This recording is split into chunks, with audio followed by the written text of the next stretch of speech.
Me momu hu ne emra na e ka ko wie. O ma je adio. Asem no ma hunu se eno krepa na me de na di no. But baabi e de o ma dwene akɔhye no. Tikada ni ama sisi ya bibia fadwene no move to the point there. Se mantimi ani leti ama me da fo a. So they say Sabbatarians ya. Uchu mu ten on ba begina dan ya no se na mu gina ho bebrebe no. Me hu se on pe mu awura. Ba huntimi ma. Me da fo agu atire ho e ba. So on come ho sisi ya. Masa dan ya e makura wanji yesan atirem. I tell you honest. Me meso da e bia on me hu omu. Me da fo. E shaka gizo di da. Amen. Mu die nyaza. Be se me nko ne ehia omo ne ho. O de ne make bia fa cross ne hwan ni Christmas ni hwan anti o mu muze no de o mu kra ye out of it o ko kan Easter o no kro gensi any hotel bad the next 7 and century ne ne ma na hini atoso 9 o kan nyina na o che o o hunsam ane yezu ye ishaka izori da etu wie mu nyina office eno ani hia na fe de homeda ne de ene emra ne de hia pa. Amen. Amen. Ebeboam. Why? Ebeboam ni nyina. Ishaka gizo de da. Amen. But both sides ni nyina kwase da o meme da o ni hia mo ne message adruson. Uwie pepepe a makwanda mo kwase da na wie. Ma kire mu. Ebi wo ha memfa mai. Cross no ho asem. Are you ready be memfa mai? What do you say? Niema bibiri ho ha memfa mai. But kakra ne o ma tie hu se even reverend the crash say we leader kra wo mu asem ato. What do you say? Ndi hona ahwe wa gukura anza ne abowram. Ishaka gizo da. Amen. Eti e chane kakra ma ansa ne ebra esemu no ye jari nyina ama mo de akọ. Anu ti na masa shift ko baabi a hia pa ma osoro. Owu onti, owu a odipa be wonti. Because one hwe yi a na me di one side ya chi a na the other side no enso afa ho awu. Wan ti asem a oso oti no onya adwensakra. Ishaka gizo da. Amen. Boza ke sema nyango boda. Enema nyina ebewie gidi asem a ye ka na so gidi asem a ye ka na so nimdiya ye ka nimdiya a sana madika aka kire wo no onyankopon anye bibi a wode wani ka behunu no o ka kire Moses enye wadwen se obehunu me physical what you say be o ye hunu me sa na mom mia metimi a manifest ya kire wo a ye mia eno na ode behunu me e hoso obetimi ehunu me sa aju u discover me eno ne ye fe knowledge me say knowledge osuru bibia oye bia odisie ni ehia ene edisie ade bia ehia wo hwe ba bia odokusika akwhye wo da ade na fa entrepreneur ade na fa sika entrepreneur no bia duru anu ahunu obefa no fa ngoy so de sie ade ehia opa e shaka bizo dia na onyango bon ni ehia na on fa nsi what are you telling us bon saka se ma no was it and somewhere hintan Proverbs 25 verse 2 no was it and somewhere hintan eno ne hye nyankopon de e na no ahye na no nyam no on fa nto opin no bi antietie na no nyam so o de asie pa o gbakoso a de no ho asie ekosisi ono abeda adi a kire na wi abon se mo nyankopon isaga bizo de da amen uri nyaza eno ameka kire o se ade ewe father son son yesu esa ye word and you find the word of God. The word of God will be a casafa so no. Beside that, on your friend, the words of God. Okay, Psalm 12 verse 6. I'll say there. And some cron words of God. So they say words. Words. And you son the word of God. Psalm 119 verse 89. Can't if you was Yamenko. And then there is a word in the actual DB. If you have a cocoram, you have a cocoram to see ya. The same idea na make now. What's somebody? Your word is eternal. Your word. And you're ready and some. So just here. And no hope. And we different. And no can Psalm 12. No. And what's somebody? The word in it.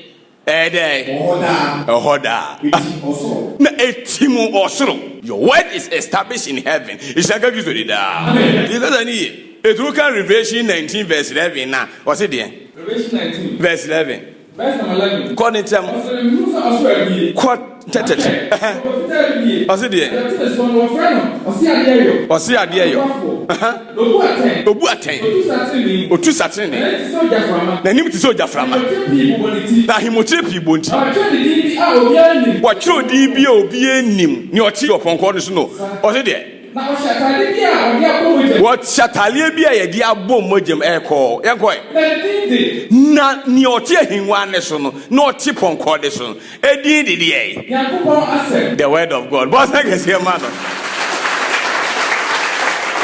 What's that here? Oh, titles be brave. Oh. You go share the word of God. Hey, obi potin. Obi. And shaka you did that. Amen. Mudi nyaza. And you didn't make sure say father, son, or so, or word.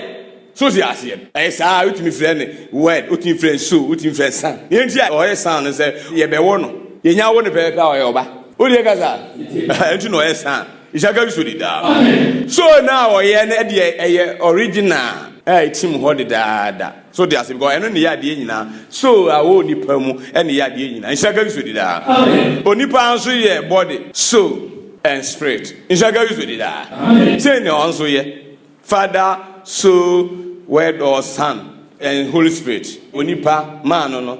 3 letters. M-A-N man. Any obi abecha de Isaka you did that. And has here God and also 3 letters any obi find there. Isaka you did that. Was like as my body as well. Who do you answer?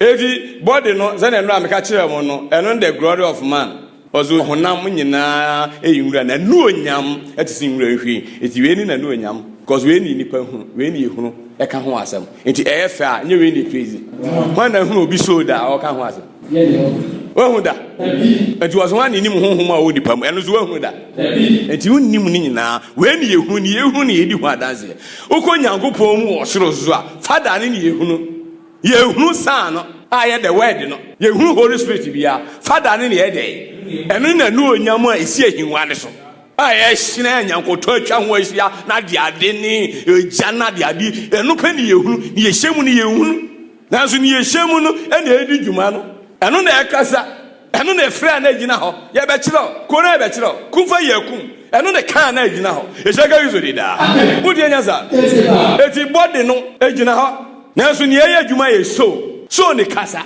me kasa so ni na ede eno na ye bibia ene frɛ na gina ho epie sisi ya ade meda mudi anyaza eti oni pa ne de ono anie person na ye hwehwɛ no ono ni so no we de body keke a ehyem eti ye hwɛ onyankopɔn a ono ni so no san no oba no e the word no we ne father ne de ena no onyam akata ne ho keke e kata ne ho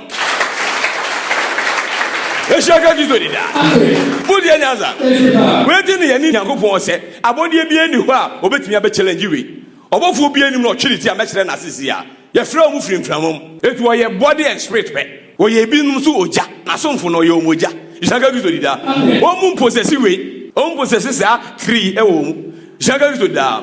Etu obofo betumi atena ha. Wo so ontena ha. Obetena ha. Onyanka so onsole da. Oni ne ho se ne obenya adwen se o ade matena ha cha wo se mekọ open de ma asa yi nyankopon enso no wo sa ade nti oni onipa hia otimi nhi onipa ne onye ade o man ho kwansa isaka yuzuri da bo se ke se ma nyankopon de afọ me bo ni pa se me sasu se me suban enie asem ni nie we ni ye pese ye kirem mudi nyanza edi okra we ne ho ba asem ye kra ho abasem okra ne sufiri okra ni mu ne bai and this person what teach bebre aye product bebre ezanga judo dida and who akoba asem do change of an hia and an home ne free kronkron won muti se ne ma mi enu ni pie ezanga judo dida e dia hu ba asem ne so okra ni sane eba ebesi okra na ndam na etimi revive ye na home ne so ba etini ye wo the renewal of the spirit, which is the Holy Spirit is coming to renew your spirit. So they are here. And the soul is coming to save your soul. Your body is dirty. Monsa geze manya go body ago. O ye yaza. E say ne da yeri yanko potem. Anu nti anytime bia na obeba bia no we mienu ne ba. We ne ma bi. Anu nyam ne ma ha because ye ntimi hwe. Ye mpesto ye behwe kura. Voice kura e bi ti ye e wo silence kura. Omu dwane ka kire Moses kone ne nkasa. Ye mpesto we ete ne voice. Ne voice kura mu dwane na appearance. Me in appearance is also we are And I also tell Owia Bossa and 12 for Nisha Owiaka crack cry. 5 minutes near Yazoo Bema. A one of the sugar is with that. And no yam na shen. Bible say, na ho de ne bro ya, a ho de a shine paisi, and they do we are a moja create me for the patrimony. Or no, we are na a shine with any a and I bear that. To always be out, or ma father na yen and no yam, the glory in your day. Emma, the glory of God is the Father. Emma, the mum or the assembly. So they are here. I soon any home crocron neighbor, the home neighbor. And pass Onipa, Eda, ni so ni pie, and in the home. You got any so, and no home.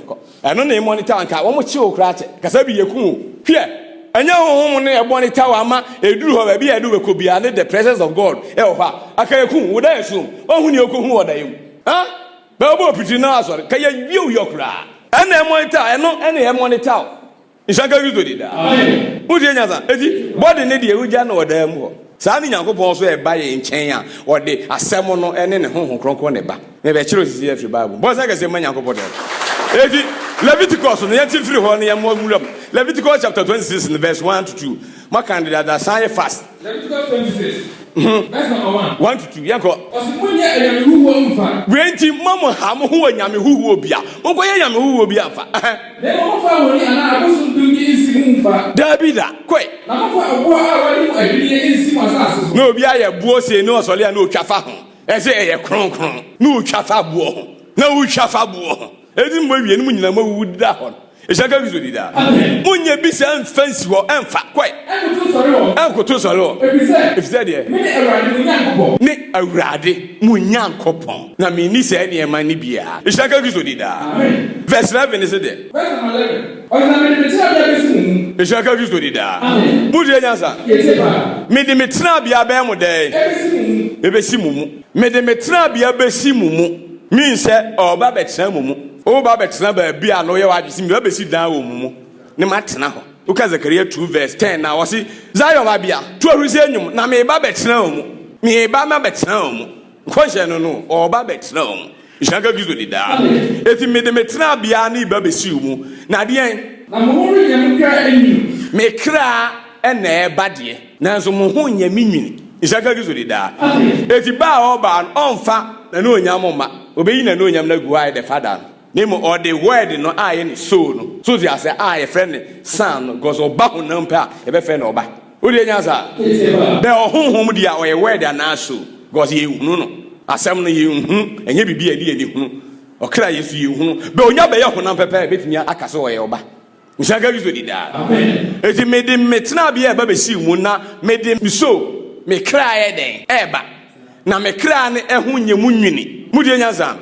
Kwai na me baba ye den abenanti mumu Yankopon na ekasa no edifana eti hu ne kra na ba e ono ana ede eba eti o kire o se mia me baba nanti odi emu nemo se ne be ya unya problem wa adwene mu nti emechi o se me mfa nia a we expect no so di ase a ye me glory no a ukura untimi hu me kasi hwe me a untimi hwe me no me mfa no ma nemo me ma me kra ye den aba aye me because I no wo me mu a me kasa me ade nyina enti onam ni mu ni bo ade nyina wankoti na anye bibia la oye ni mu na nkwa ho bibia no na so ni na eye den eye adwuma isaka biso dida budi nyansa eno na eye bibia ene koran be kiro asam no na ebe bibia ene ebe ka kumfa yakum ama na adwuma digani di Yankopon be bia ni voice akasa be pe asam no na eye den e kasa wo fada ni mu e kasa wo na onyam ni mu eti wo hyegem kura na e kasa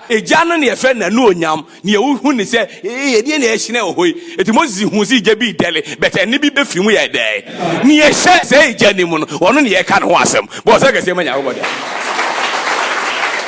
eti finally no Moses be kire Israel for say Onyankopon ye oja ti ka ni because oja mu ne ye dai e kasa eti the glory o yi na di kire e ye oja bet ne o mu no eni so no ene kasa e isaka gizo de da bo se kase bi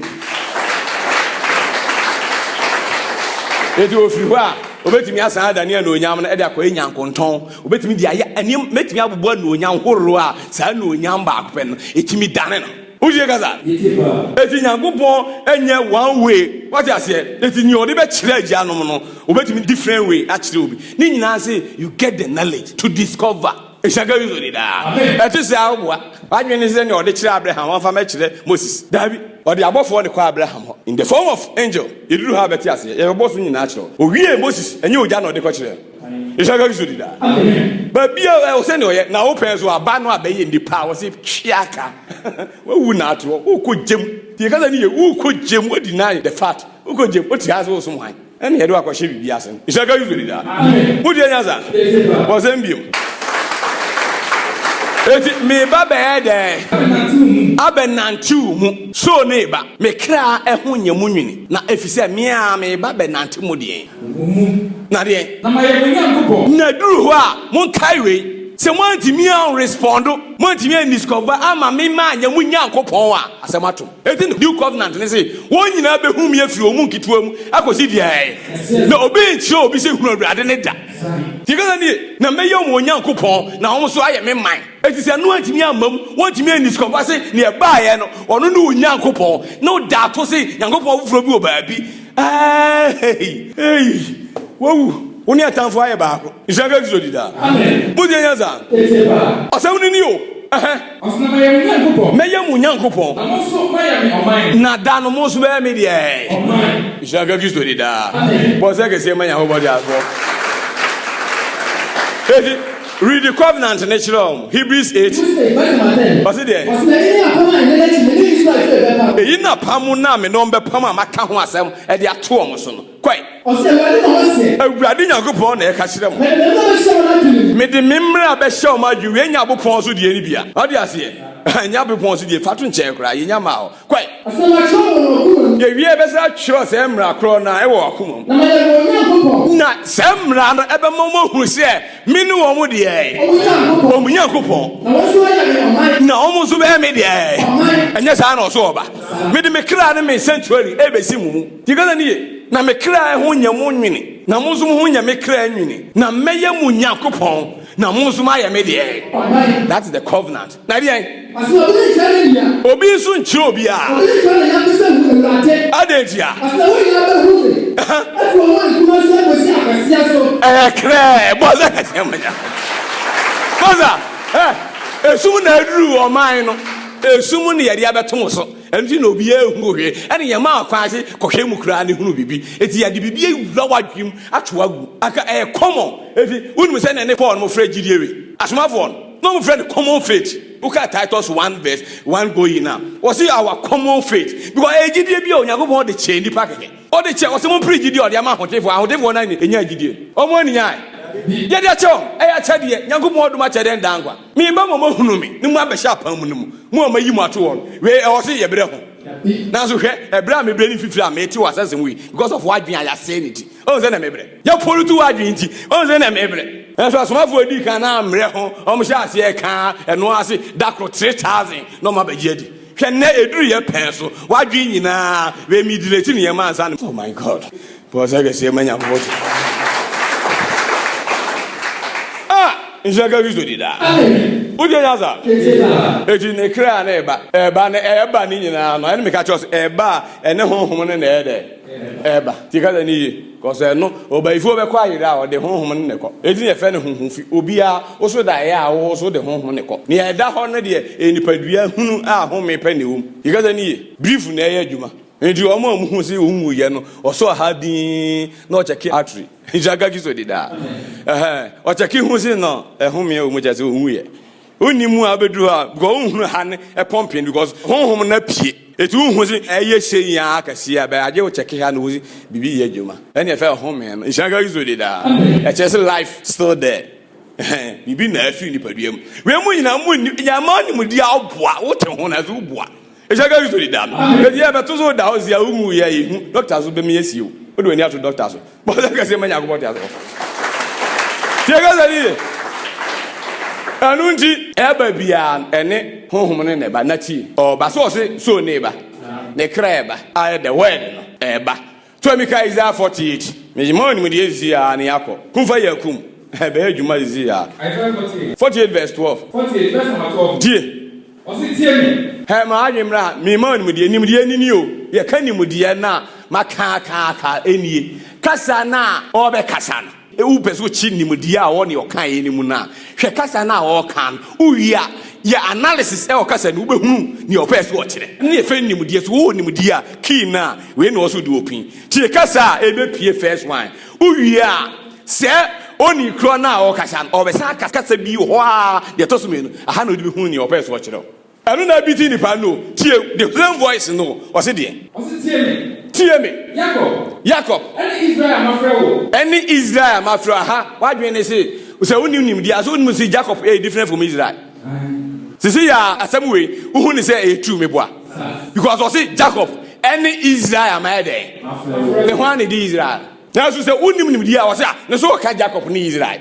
Major, at the Abba, saying Yago, a Casafa, at your person in the other day. It's in Casa, or no ordinary person, at the Woody Pa, because I am simple. What does the Yago Casamudo?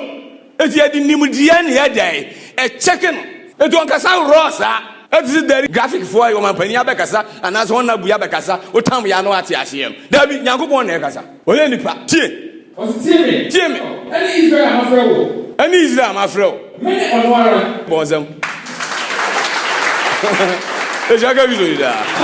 Watch you, many idea. Fine. Say so, neighbor.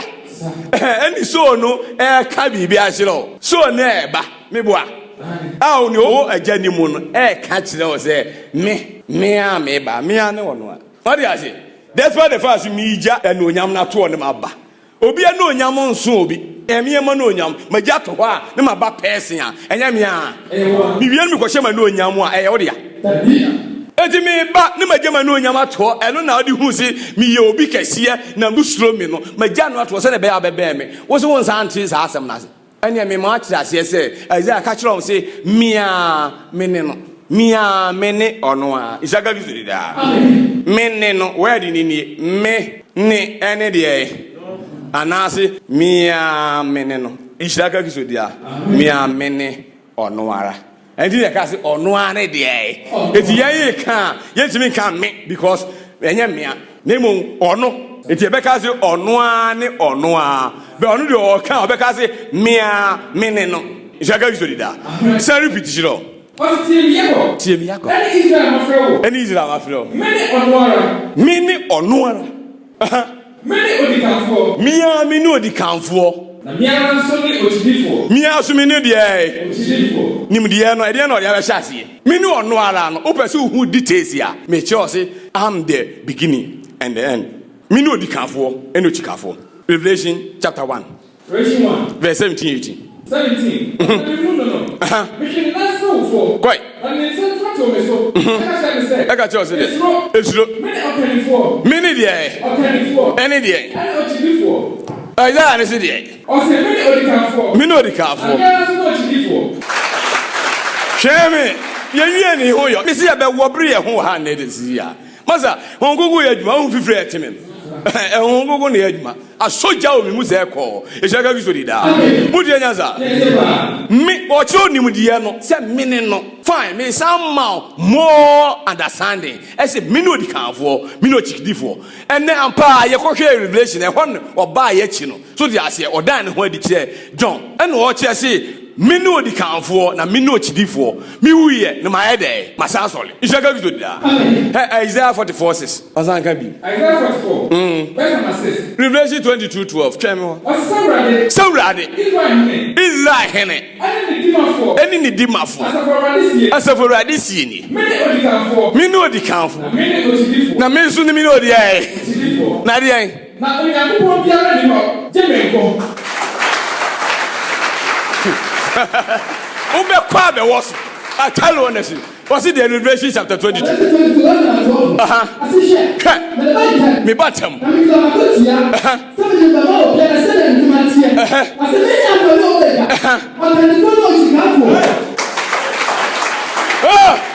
Who the so wakasa wudi padua ejina okra won che ho ase wonni mu sise o ye two person wudi wakra wonni mo ho na Nyankopon no beti na ase wo wakasa wonni mo ho ejina okra wo baabi na so ti baabi na eye onwanwa ase me kasa e kasa e chiro because what me discover one who be discover we e shaka gizo ni da Amen. tie me no di kafo ni me ni ochidifo what you say e ti wo be che obibi wo hanti na opese unya se knowledge no e di to hoboko no anye confused God ka ka chose ne kra eba ne kra epie aba na eno a na ono a ne kra na eno a na ono a owie pa okohyem okwada esuom koye ne obeye bi ya awia oba paade acha obehye ne paduanum enye wo a na ogina ho no eti wo kire o obefiri wo suru mu aba asase wesu na emum so ni be pia aba na eba be na adwuma wi a ya asem no a ya oba no eba adwuma wi a esa akoba akohye ba bi aba ne bia be ye no wonye confused enye wadwen si esoro ne eba ye no ene so ne ne ojagu ho no so di ase eno no o ma onimodie ansa na edabone ayede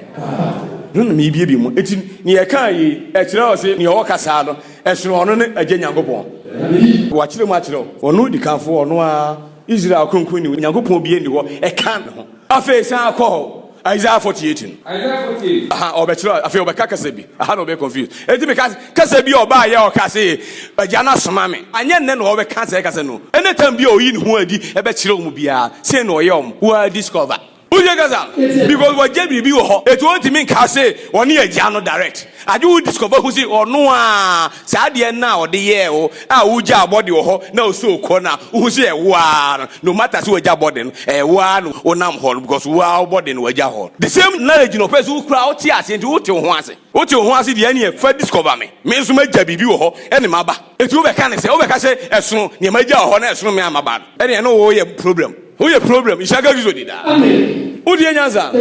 Eti or Baba Casa, or Sidia, Sako. Daddy, kind 12 from the mom PB. Tim, Jacob. And he's my friend. Many on one. Mino di Cafo. I say verse 16. Munchin Prim or Zuka so. Nyokaze oguzukasa na fe odu point bisi afa munchin prime na muntie we mi kasa nyina mi gusu kasa nyina enye hintayem etuka Isaiah 45 na obeka kire o se enye hintayem na me kasa ye me na me born e manyina e kan ho ma me ntie bi Isaiah 45:18 ona se erode semrade obo osoro no onyi asase ese de wonu anu onyankopon oni disi ho wa moni hunu wonyi sebla betra mini awurade no bi eni hobio enye hitawu ne be de yes it is Isaiah 48 this year 16 mutie e mo wie fisi awurade nyankopon no ne obo asase no do betena so no onyi wo soro no obo ne manyina onyankopon obi anka no ono e kasa no e mo wie fisi ono ne e de aha ne fa hye wa bi obeti asem bi wo ha e be confused etini wodi kan mo onimde ye no kwai ase efiri bra bae na me wo ho na fe awurade nyankopon asoma me ana ne ho hom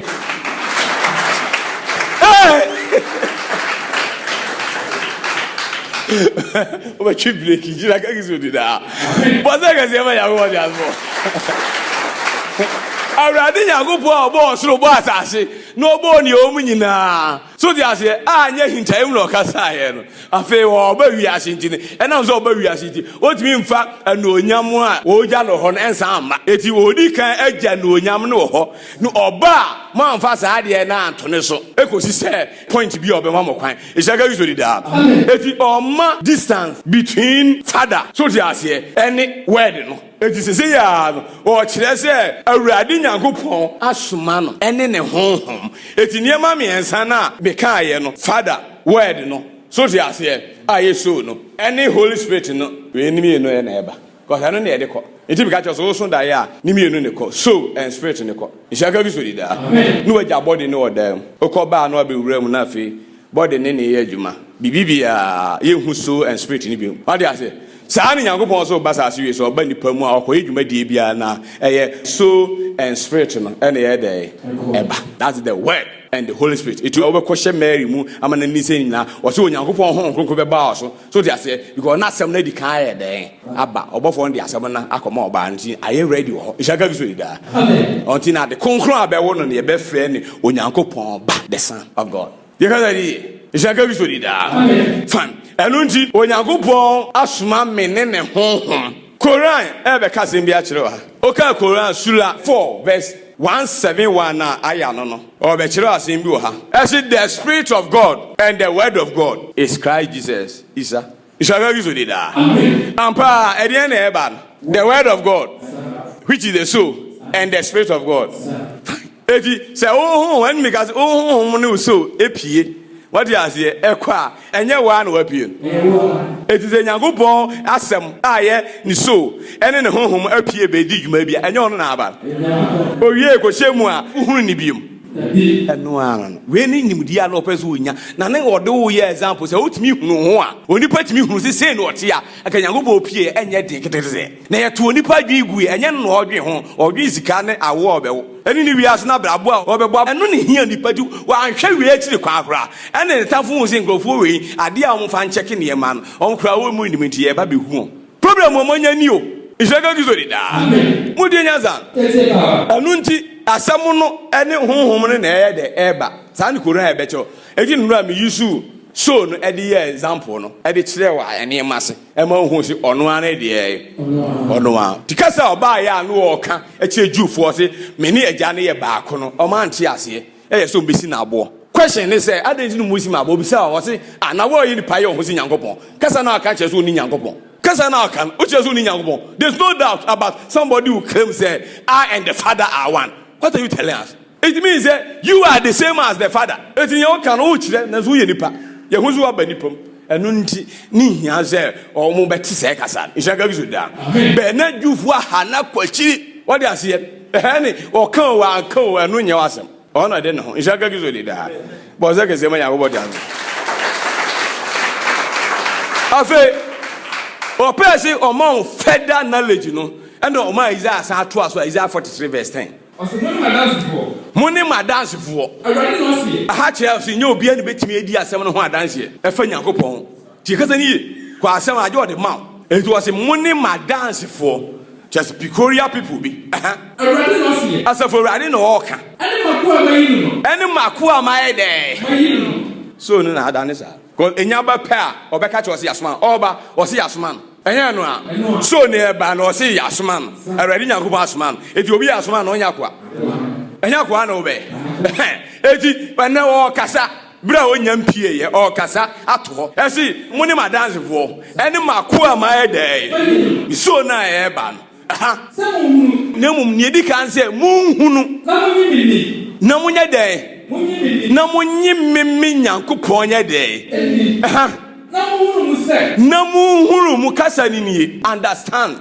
Bro, for the back say understand ti ase anahunu mu insight. Na munhunu mu ejawade se ehunu de obehu bet onhunu mu. Hunu emu ma hunu asemu na hunu mu eti emu hunu na me de wonam sisi ya me pese wo hunu mu wo ti ase mu hunu no na monyimini na mu san hunu mu se miara menene de 48 is no kai Jacob eni Israel ma pao miara menene no eti makua na eba mi so oba obeya koa me ame be me ho akoa what you say edidu a bia Hebrews 3:6 say Kristo a onu le odi onu akasa fie su se oba onu afie o ye be hwe father aja na o fie ha no aja no we yes onu na asa da ne oba no bibindi eti Kristo odi onu akasa fie su se de na ni fie na ne hefo se ne mo eti onu ha ma no na su du abi o san da ne ho o san be ye onua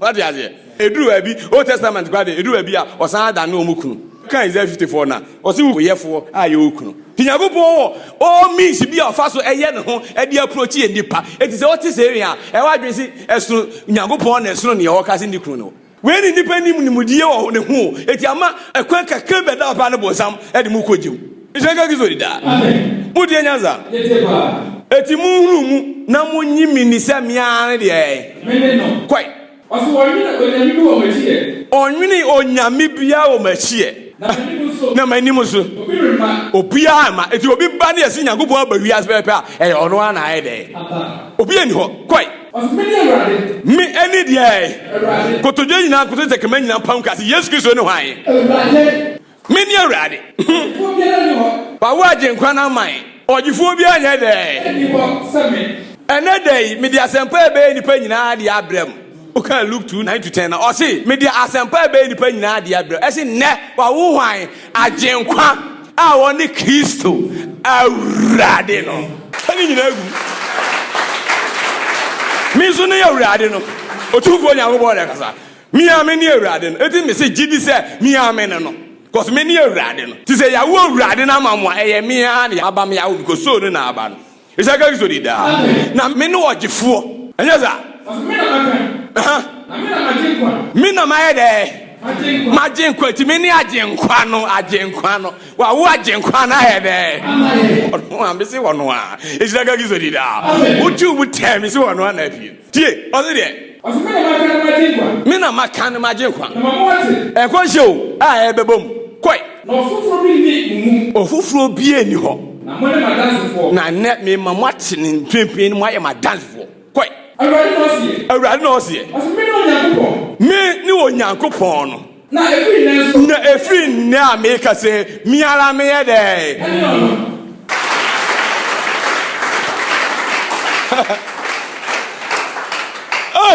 na yawo no na abɔfoɔ di mika aba bɛsom no wɔbrɛ a ɔte ase ɔse na abɔfoɔ a ɔsoro nyinaa sane ba bɛsom no ka sɛ de onyam wɔ soro asodie wɔ asase so wɔna ne so n'ani no mu nti nhyɛka Kristo di daa na nnɛ wawo agyenkwa no ama m ɔne Kristo awurade no awurade baako pɛ no Israel ti awurade Onyankopɔn ɔyɛ awurade koro yawo no nhyɛka Kristo di daa mudi anya sa eduru baabi wokan John 13:4 ɛba na ɛbrɛ ɔho asuafoɔ no nase ɛhɔ no demonstrate ne ho kyerɛ ɔkwan fa so yɛ transformation no mɛba bɛkyerɛ me the full topic eti me person mɛka na ɔbɛwie no obisa asuafoɔ sɛ mo frɛ me ɔkyerɛkyerɛfoɔ na awurade mo taa ka me te sɛ mo ka na mayi mani sɛ mo frɛ me ɔkyerɛkyerɛfoɔ na awurade mo aka ne yie ɛyɛ mea ɛyɛ mea odu verse 19 wɔ sɛ meka kyerɛ mo ne yɛbɛyɛ no ɛba mo agye di sɛ mene no because home beba sem isaka Kristo di da budi anya sa eti no wonimu se ne kochi ni ebre aniama be hyase ni sume pie no sensem we nyina mo nte biem ebe dane enti muntie na muntie ase prekope isaka Kristo di da budi anya sa eti obeduru ya wo ye adwuma na dufu e ha na adwen dodo mo so ye mfa ma mo ye de amasuafo no eti wo meda na osuani ahia se ye be mo atensem na de ase. That is how our gospel, no, Matthew to John, no, emuaye tawe, sekise ya, obi eti wo, no bi akuma ebubu. Why? Because you mixing yema mi no, abroni kate. Esaka Kristo di da. Amen. Udi anyansa. Ye ni Jewfo, ene suafo na ahia. Eti ye wonsem e kate Jewfo, ene ye wonsem e kate suafo, e bra obae. Eti ni enko hye da ho se, he, o ba bebu be o. Obe kanse mo ahintafi asatifi nanso agye de kɔde abebuom tikasa ni etu wɔso wankɔti bɛ ankasem bia Matthew 13:33 Matthew 13 ka 34 ne yɛnkɔntem kɔ verse number 34 ɔse yɛn nyinaa Yesu ka kyerɛ bɔfo akɔkɔ ne bebuom na wɔnkɔti bɛ ankasem biara ankyerɛ wɔn wɔnkɔti bɛ anyɛ dɛ ankasem bia ankyerɛ nkurɔfoɔ deɛ akuakuo nipa aboɔ ho ano so betie no eti fanse mimi ne agya no minim pefese me ne agya no sɛne enkonhye na ekyirɛ se agya no ekra na eba ayɛ ɔno a eti obeduru ye no ontimi nka sɛ me ne agya no because ugya eno to hɔ wanu onya ugya to eti ontimi nkremu no ha enka ho ha ugya nyansa eti obisa sɛ na obɛka no eti sɛ bi obɛka bia obɛka agya because ni ugya to hɔ no eno no ɔyɛ dɛ ɔtwe mo adwen ayɛ dɛ because o free half a ni nipa ye no ebetwam humanity no will end up on the tree. Onya kodua nso be pe a ni nipa ye nipa dua obefa no asase we so e de ye adwuma no wa body dua mo wie asa the nurse no e agya no e na be take over agya o ye na be take over ishaga we so di da it is what me list ko ba no ko so aye onipa Yesu Nyankopɔn ba David ba ene whatever ba ene hwa ba se ne omkan Luke 3:23 say Matata ba Adam ba e nipa adwen horua ne ho adwen e ba nipa timpra ko pe no Matata ba ye keka ni se ya be ho mu tirezi ya mu hu ba bi omde ne ko wura eti duru ba bi obi say ade na trofo e ka say Kristo ne David ba wo mra David na mo konko so frɛ ne se awurade na obi afro obi awurade a e den na osa ba ne ba owie no ka che ha mo hwɛ hu yi o trofo no tie mo hwɛ hu yi o na omo yi dangerous wa ehu na ompɛ so mo hu me e sha ga Kristo di da amen e ho kra ka say ya papa yi ka ade na on ka say mimi Kristo me David ba no o ka say mati say he to me ka Mark 12:35 Mark 12 verse number 35 tie on the yes church e was so fie o church so fie o ka say atwafo ne kase Kristo ye David ba tie kase di eti hwan ni Kristo ene ono a aden no on kane na no se aden na twafo ne kase mimi Kristo yes it discover dia wo se stro a ye nkyere wansa na wate ase wo de tira ma bo nsam enyina o kase ono aden no wampamu anka kyerɛ no ono kro me mo kwan ma no John the Baptist Elijah kro me bo kwan kra ye ko bisa so ne Elijah o se nye ono awurade na be kyerɛ ni wuachi no o kyerɛ se ono a na you too late yes it discover invent ni ehunu se wonya aboa because ya kato se mo ye moa nyankopɔ be so ma hwɛ se dakro mo ye moa ni discover de na wo so change la me kyerɛ ne ka be de ehunu so asɛm awurade kan ne no korɛ ɛna ye nipa sa do wo se nipa nyina ye emoa mu ni nimdeɛ ampa so tigana ni ampa Romans 1:28 wo se de Romans 1:28 verse 28 wo se de obekura nyagopɔ wo onim die wuti eh de na ti siaka o onim die afa kyerɛ ha ne e ba ye no fa onim die so mu onim die eti mu hia nyagopɔ ho onim die wuti ni nipa bi kan ye wo na wa meto Job tamo nipa bi nsɛm o kan ye nka ne se ye nka ne ya no be o mutiri mu nyina sika o manya ene ewiase a o mafaba o mudi ye kan o piti ane ka se what is this boy say masa mu ya nwie ho ye ko sum nyankopɔn de ayɛ ne bɔ ne pa ya de no benya Job 21 verse 13 and 40 tie ne nipa ka ne nimu enti emfa nyankopɔn ho afi obeso ahwɛ wo prove ho se woni nimdeɛ pa na ɔde waka moa ho akɔhyew cause wakato so kwai ɔse de wo hwere na de ayɛ ye die sika business ɛno a no omani da so oju ne nna nyina ɛno no ofolo how things will be okay na de ade eti ne na the days is na so no amu no nam o hwere wo na oni pam kwai o sane asama no ntem so no we sane akɔ asama aha okɔ paradise dabi o de tena hɔ adenti ni man ba sa kwai that's what catch nyankopɔ sɛ o mo catch nyankopɔ sɛ free yanso kɔ ye hwɛ akwan hu ni die ye hwɛ hu ni die nye den ye hunu ana ye den ye hwɛ wa ye tua so tie ɛdie no otumfo no a ye som no ɛdie no otumfo nyankopɔ a ye nya daje kɔsom no na se bɔ ne pa ya ye bɔ ne pa ya so bɛ ni ye benya o si oi ɛsɛmu a wɔsoro kan ye oni pa kuma mu akyerɛ o na o pɛ se unya ne hu ni die na o si bi som no ɛbɔ ne pa ye ti na o ti da wiem onya ready Ishaka gizo dida. Amen. Wari nsa ase shirt. Na onu gina ha ka che se enye onu abia ne ba ya. Na so wo awurade peso hu mo bon. E gina ha so se o. He. O she bread ya se obi nsa dia akwaje. Ishaka gizo dida. Amen. Bo se ke se manya robot ya. Mudi enyansa. Yetiba. Anu nti obeduru o ye adwuma na dwufo re hana. John 8 verse 24. John 8 verse 24. Chi ezani. O se nti me se. Anu nti he me ka kire mo. Chi ezani. Me fa nsie me ka ne pren a kire mo se. Mo ba bu mo ni. Mo be wudiem. Mo ba ni. Ade enti. Asa samanje ni samene no a. Kasa o sha ase ka nyina o se de mene no munyi ni se mene de me ame no anya no kan Isaiah 48 verse 12 anya no kan Isaiah 43 verse 10 munyi ni se me ame no waba okra na ba ene o che o se mo hwehwe gal me so mo hwehwe gal go asem ana mo kan o bi se na ja no ho asem ene o kire se mo anyi ani se mene no a ti ka ni mo be de Mo ba bu mo ni. e ti o pa kire o mo se de mo di nyanza Yetiba. mo hwe agya no o kan 18 e ba na o se mia me di me ho adanse na on person be kakra na o se na mum agya ni di ma adanse e ha na twe on break na so so wa na odi ho adanse ye se obi adi ho adanse e wa na we de odi ho adanse na o se so agya ni so di ma adanse na dwufo se ho anu agya no Asa no se no se. Wo ni na. o ne hwan e sha ka gisu di da Amen. aya no o ye hwan na o se de Ana Yesu se wa se.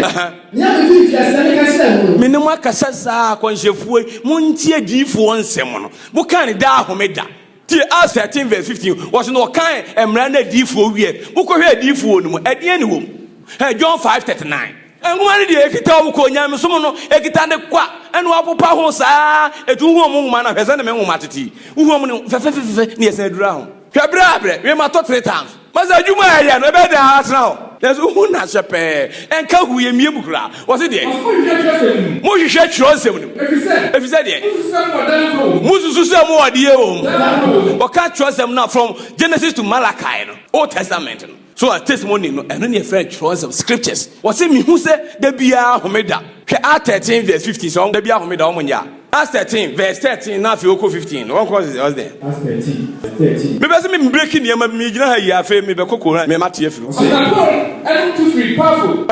Oba pay. Oba pay. I want to change you on. Quite. That's not for yourself. Oko Josa. I want dear. Of your pay, no. Okay. Grandpa Antiochia, Pesidia. Yeah. No, share them with me that much now. Oko share them with ye. Blood you for a share horn. Oh, here I know, said ye. But we ain't got uncle for you. It's a good study.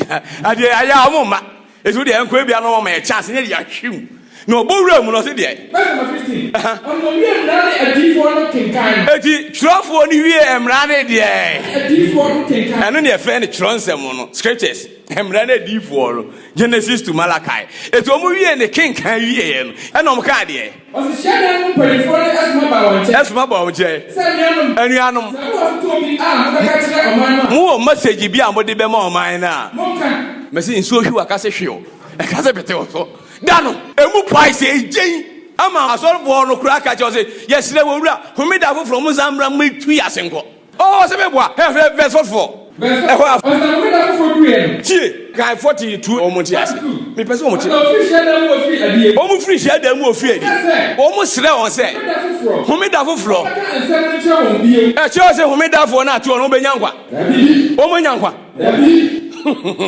Maza who dey tell me dem I catch am say me na camera no ho asem ti unyini osoro e fa adwo who dey tell because that me can won ti me nya ho hwe e bi su ananto no awu who dey tell asem abo say agyan say agye me camera ho asem asa osoma for ko e wan camera no ho asem o wo kan ne ye kan ho asem owie bepe e no man ne share say ye hu me da foforo tan ye den e bra wo beba ne yabo e ho an ne sa be cancel mpanifo no dey say wo makunya ache ya sofo no dey ye wu na who made that for do it? A cardiac, Nadia. First in a normal carrier was him. I bet you will be changing a go for Maza, Messiah, someone now, but would you want to grow as a mouth to? It's like a good idea. Was it the same as Jacob? No. Eti test no and the last me chire woro. Test ni say eyini dan kwa. Se obehu eno kra nyankopɔ. Eni Yesu Kristo oyɛ de. Answer ne eko John no osidie. Ono ane de. Eti eno kra nyankopɔ no ono ane Yesu Kristo no. Okra ne ba ye ene wo kase yasoma no. And before so obeba so kase yasoma no. Ena ne ye ono ebeba no odi kan aka kire o se me na me ba. Eti monyi mi ni say me even though me ba so osomafo. Oh, basi die. Hebrews 3 verse 1. Oh, basi osmafo. Oh yeah, obebasi prophet. Oh yeah, obebasi high priest. Ni nyina mekire wase ansa no afiri dan wem.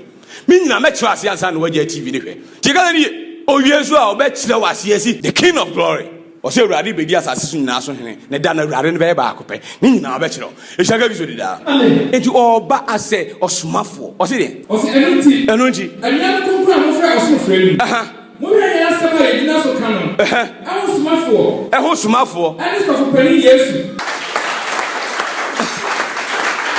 Boy, somafo sa yɛ sɔpani. Ɛdi eti ni ɔhɔ edi ma. Tika ni yo, mi bɛ kyerɛ o. Ogyina nuonyam ni nifa, nuonyam na oro. Ɔnzɛ masɔle konya Yesu. Bɛ mi nyɛ Nyankopɔn nti, mi ntimi nyime hu gu hɔ. Wadi ase. Sisi yɛ ase mi yɛ no a ma yimi mu agu hɔ a, esi akonya Yesu ni mi gyina ha pɛɛse na. Amen ko shame wa obehu se mi na mi gina musi won u gina house ya hu se obi si wo be me ya mi gina ha what do you say to me no na any tell to me am wo eti mi nya nkotena mi nya tena ha pa mi nkai obi abiem mi nya ko shame pepepe sei pepepe a mi nkai obi abiem ma wie because oni nipa atenka biem oni nipa ibi biem what do you say eti ha no ena o se mobrohu ni atemu ma ne twa se ye kopie Kristo atemu agua na anim ndubehu atemu agua ne ote so e sha ga Kristo da amen na sabri die oye odima Bible so akotena anuonyam no enifa anuonyam na oyigu ho no akotena enifa onim na o hyemu anka yenye ka akire nyina yayira ontimi nya hwi biem onye odima because ontimi nya odima sa ma ne ho it was also separating itself no oyo sofu pani oyo odima yes o sere mobru hu edin Hebrews 4:16 say mofa enam yemra oduma hinwa nanim na mo menya mobru hu na ebre semu ayeden because what mobru hu adwaso si ya no ofiri ho pepepe a okotena atemu aguaso aha na enonyam no na so nipa ba be ba na nonyam obeba ne de enonyam na oja to ho no eno na ode be de ene friends oba agana no onyam ne no pezu hu na ebeba ibe pie wiem Shaka Kristo di da. Na asase so musu yakɔ nyina ebesu esu ne sen. Yes, e wɔ no a. Are too late. That way ni ebebie Jewfo ni ka kire obi ya. Jewfo ehwɛ ne kwan. Messiah ne mai. The Messiah ne mai Jewfo ehwɛ ne kwan. No wa kire e wɔ Isaiah say that way go Isaiah bisa say that ben na obebie Jewfo ani. O say nkosi asase nyina da na manfo edipa ntim. End time. Eye judgment day. Why? Na fe yan hwɛ si Jewfo e wɔ nkwaji a. Mutie nya san. Bo say kese ma nya go body afo. Ye ga dadi. Enu nti wan ko hye mu why?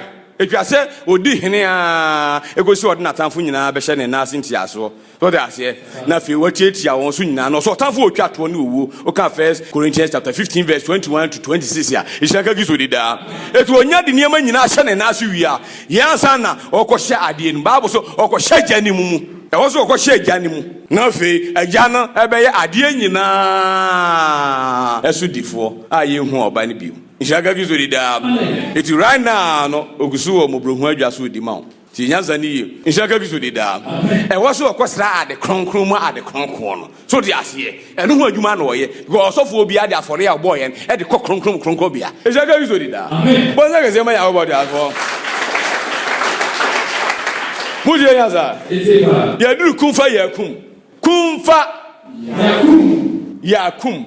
That's right. Ishaka Kristo da. Amen. Mudi nyanza.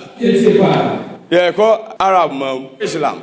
Ishaka Kristo da. Amen. Some nam nimdi anso ayi na kyerɛw. Me san the same ayi na asa ko yi no akyerɛw. Ewo Islam. Ishaka Kristo da. Amen. Mudi nyanza. Fine. Na Allah kremu say Bismillahir Rahmanir Rahim. In the name of Allah, the most graceful and merciful. Amen. Okay, La ilaha illallah. The only one we supposed to worship. Enuti ama obiano a o follow Islam say Allah ni onyankopo. Secret na. Tikadani eno ne woman e kire sa. Edisabu wie a na faith finally no obe kire oni potin a oye be ho no. Minye sure say am kan ho oni potin a oye no we dey ensam na ne e self acclaim what you say bebrebe kremu ye say omo ye ho kronkron ene a me kasa kire obi so onyankopon wa ha e o ma wi inimu na amanfo friend a yeshira wo ne din mu nyina atelu ne so inimu eno chia so o ye onyankopon ana oni onyankopon yes amanfo na so ne so no aye obi okọ Rome zuzu a obi ti wo za Udi nyanza no chezo o yankopon dabi amanfo na ama waye dem ishaka Kristo dida na mom ye be hunu afiri oniyemam ye woniyema ye de check yankopon eno din before so be yi na kire no me kwa ama ni nyina ko bisa o se Nebukadnezar hu anu onyankopon e na o kire si Israel de ye ko Pharaoh ho nipa abaji die di wi so aye kokrokosem ye ko no ho e no ponti si Israel de no and we yankopon ye call Darius ho Darius say the same thing and ye call Cyrus ho Cyrus say the same thing obia si Israel yankopon and yankopon a wo si amama nyina e dey and so before that yankopon say amama nyina koto o manyame it they have cause the whole nation every nation has gods and yankopon dia mom say obi hu no otumfo yankopon na onsom say nyame no uhu ne pa no wo se ne mo so no onye nyankopon eti wo so okoso mo nyankopon na ogya na chidie na wo de wo kose ye ehanga gizo dia amen se ne tie na da bia ba wiase ama ya pege anyame ni bia ma o ma ye kese ama ne ye kan ho asem so omo ni supreme god eno na ama ya tere mo besinde enti mi be kire ade bi Islam mi be yisu ne ngoma no wo kiro ensem akoma 25 efa awrade eskiso anabi isa sane okano e won kasam ishaka gizo dia amen na eno ne yebe gina so ye de a kire bibi afiri ne okaye no ye de nimudie na ye de enam e kire nimu no eno na ye de be kire na hwese ne nsem be kono ishaka gizo dia amen bo za ga se ma ya go body afo eni ma miensa na me kan ya nyankopon e possessi ayen so possessi bi no what do you say Father, Word and Holy Spirit ishaka gizo dia amen enemy catch us okay Sula 4:171 now the same thing or see Jesus Christ Isa is the word of God and the spirit of God means that two now Isaiah say all bad so they say the word and the spirit of God and no ana Quran is confirm we ishaka gizo dey da fine and no house in the original yeah they actually pefe say ɔno ane deɛ enti yɛbɛsɛ gyina Koran so ɔno aso bɛkyerɛ mu ɛwɔ baabi akyerɛ sɛ ɔno ane deɛ ɔsɛ nkɛsɛ ma Nyankopɔn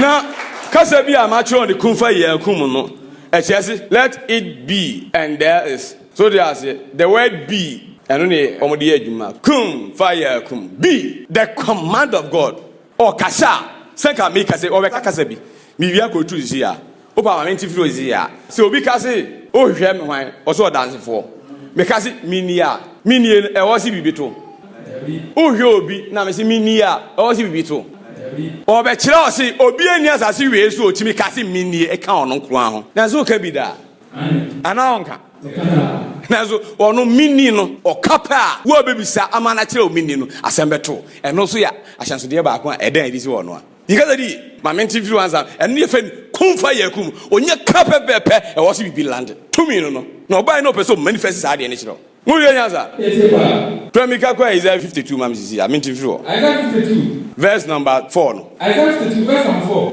ɔna sɛ Awurade Nyankopɔn hwan na ɛkasa no ayɛ akyi sɛ Awurade Nyankopɔn ɛka ni ne yɛ hwehwɛ no no ɔno a ɛna ɔno a wɛnkɔe memman kɔ Misrim ɔkɔyɛ ahɔhoɔ na Assyria nso ɛhyɛ wɔn so kwa ɛhɔ ne yɛn kɔɔyɛ no kɔe na afei afei menyɛ den koraa wɔ soro ha mete ayɛ de Awurade asɛm ni wɔn fa me man saa no mu kɔ wɔn a odi wɔn so teatea wɔn ho no kwa Awurade asɛm ni ama ɛnɛ midi paa yɛka ho abusisɛm ɛnɛ midi ni yɛ no onyam bie mu wɔ anipa nim because yɛafa me man no mu ɛno na ato abifo no yɛafa yɛ no mu nti ama atamfo asɛe Nyankopɔn di asa asɛe Nyankopɔn akyerɛ yɛn ya eti nɛ yɛto ne ho pɛ eti na meyi na akyerɛ me brɛ no ɛhyɛ nka bi so di daa kwai ni senti me bɛyɛ adeɛ bi ama da no me man bɛhuru me din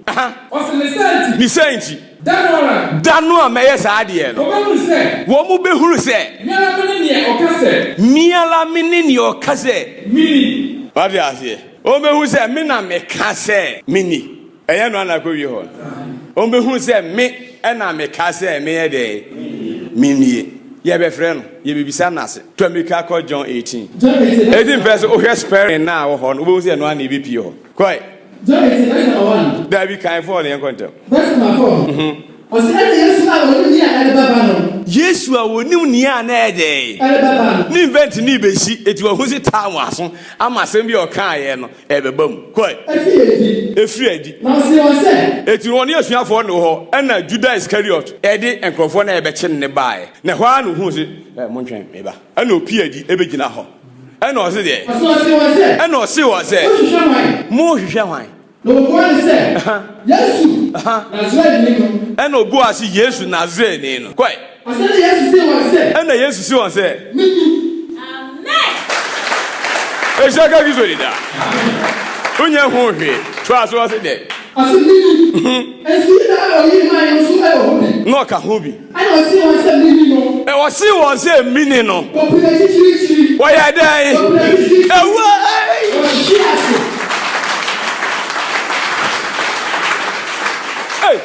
na mini Yesu so wɔse da no bɛhu sɛ me na meka sɛ deɛ ayɛ ka mini kyerɛ obi no ɔntenhwɛ otumfo Nyankopɔn bɛsɛ ɛni ne ho agorɔ yɛde no akyerɛ mɛtumi akyerɛ wo n'ase saa meda hɔ koraa mɛsan akyerɛ wo n'ase mɛma wo evidence ama ɔkyi ate ade wɔyɛ ready sɛ wonyi ntom na wompɛ nkwagyeɛ bia ɛhyɛ ka bi so didaa mebɛkyerɛ wo nneɛma a wɔba bɛyɛ a ɔma akɔnhyɛfoɔ no hunu no vision mu a ɔyɛ kyerɛ wo ma ɛmba ɔhonam fam mebɛkyerɛ wo ɛno nko yɛ topic meba a ɔbɛkyerɛ ne nyinaa ɔropɛ ne yɛ wɔba bɛda ne di akyerɛ wo ɛhyɛ ka bi so didaa enti wɔ sɛ ma mɛyɛ adwuma a agya ne yɛ ankyerɛ mu a wode nkama mo nyimi ni na mmom hunu si enwuma a mɛyɛ no agya ne yɛ a wɔkyerɛ akɔnhyɛfoɔ no ama akɔnhyɛfoɔ no ɔma hunu vision mu ama ɔhu sɛ ɔno ne yɛ si ɔno ne yɛ si ɔno ne yɛ si na sɛ maba no mɛyɛ saa deɛ no a sila mo so mo nyini yo ɛha na temu wɔn sɛ moanyɛ ani sɛ mene no a wobɛwu ɔmbɔ nem ɛhyɛ ka bi so de daa bɔn sɛ kɛseɛ ma Nyankopɔn